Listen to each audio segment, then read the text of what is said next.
I know you're so ready to talk about Ymir. So all this time in the show, we've been seeing Ymir. I think in season 1, we were seeing like her in the opening. Come on, And so the Carolyn. original story they said was that she made a deal with the devil. I think it Yeah. was just pushing the idea that she made this deal with the devil when she needed power or whatever, and she became this. And the way they showed her, like with this huge, towering, beautiful woman with the horn, like ushering these other titans at her beck and call. I was just so mystified. Yeah, see, now they start off with that. And that's then, like season 1, yes. It was crazy because it kind of depicted like the one who looked like Ymir, who first got the small titan that was in the walls, because they was praising and worshiping her at one time. The Marlin people, because she looked like her. And then they traded on her just like the people back in the day did on the real Ymir. They gave her ass up to say they sells. Yeah. Like that was so dirty. because they want their eyes cut out. And the Ymir, she actually looks a lot like this depiction of the devil that she made a deal with. I always thought that it was interesting. It was so ambiguous. I thought it was too, to be honest. Like, what's the coincidence that it would be the same name, you know, same circumstance? I thought that was her too. I thought it was going to get some big reveal, like, oh, she never died and she's with us. But now they definitely pulled the wool over my eyes. But I guess it was like foreshadowing of her true story, like TrashCanWaves saying, like that with her fate was the same. And I think it was interesting because we were talking about where does the Titan power actually come from, right? Which we don't ever really get. I don't think we ever get it through. But we don't know, like the being when she fell into the tree and she fell into the water. That being, we don't know where that being comes from. And I think it's even said that in the show. It was just like nobody really knows. I don't know, because they added some new chapters on there. So what did Aaron? They added those new chapters, so it could have been another person from the past that left their spine behind. Because when they showed the tree grow over Aaron's body, they made it look like the same tree that she ran into afterward. And if it's a puddle of water there, that's just a leftover Aaron inside. Spinal fluid. Leftover Aaron. Leftover Aaron. Aaron's prize. Your last thing to decompose. Yeah. And you know what? That's actually an interesting theory because, you know, the first episode, I think, is kind of like almost this love story between... a little layer, a little left over. I don't like the way they sound. Can you respect my husband, please?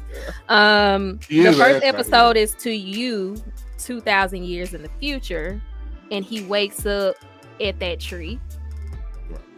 And the episode where we get her backstory is from you 2,000 years ago.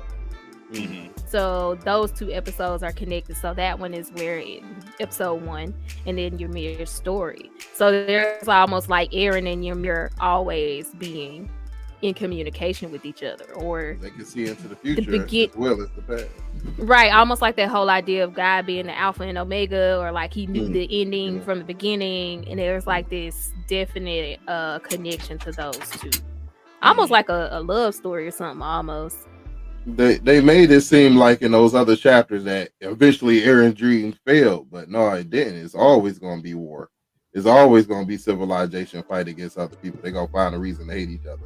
So what he did was he succeeded. He protected his people, and then he laid down a seed behind for when the future gets bad enough, like it did in his past, for somebody else to take on the power and protect. So let's talk about that. First, we see like Ymir with this apple talking to the devil, which we know calls upon that whole vision of Eve and the serpent in the garden, right? Where like on the surface, it's like, yeah, this girl with this apple making a deal with the devil, but really deep, we see now that it was just really her encountering this like power. I don't think it's so much about the apple as far as it is the choice to take something in. You're choosing to take something. And that's what the apple represents. Then she took the choice to continue to let those people use her after they said, okay. Which brings us to that. Is my biggest gripe. Like I get I do love the beautiful. I don't understand, because this is the thing. I love the brains or the thought behind giving us this false story and then presenting us with the truth. But the truth is so far outside of my realm of understanding. You are captured at a young age, your entire village destroyed, murdered. You get put into slavery. They cut your tongue out because you shouldn't be able to talk. You be in service to this man. All of a sudden, you let a pig out, and you're like absolutely ruined. All of a sudden, you get blessed with all these powers. You literally can do anything under the sun, and you drag yourself back to these people, and not only be of service to them, but like literally usher them into this realm of being the most strongest like group of people out there. And even then, you weren't appreciated. He did it for love. That's Who what did Aaron it? said. Oh, that Aaron I ain't no love. No, but Aaron said, like in the issue, which maybe this was a later chapter that I was reading, but he said that Ymir, he could feel what Ymir was feeling, and he said the only way he could describe it was she was in love with that king. She was in love with him, and you even see in the backstory she looking at him kissing this woman, and like my understanding of it is like I want that to be me, like she wanted to be that woman.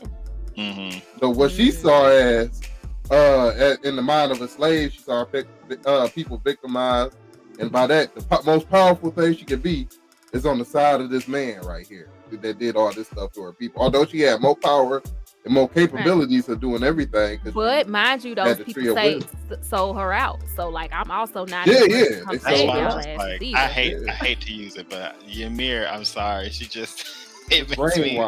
Yeah, and it makes it so sad because I wanted to be like really dig into like this character being this strong like being, but no, she was a little feeble. She was a little weak-minded. She was a slave. She had to learn her identity.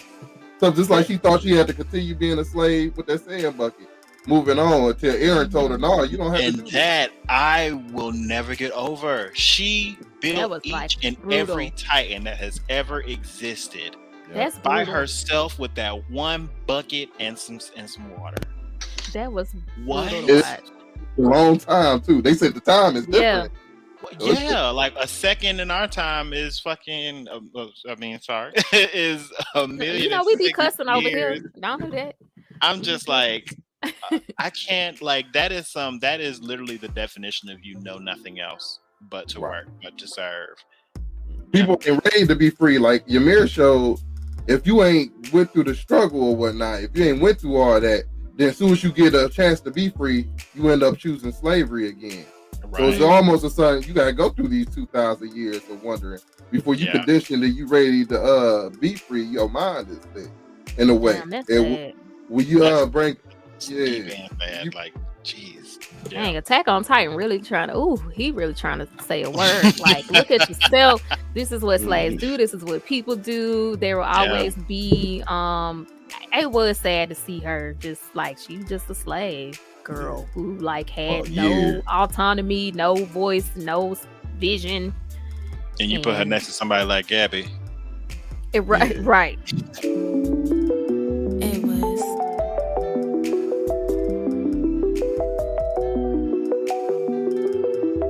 I got a question.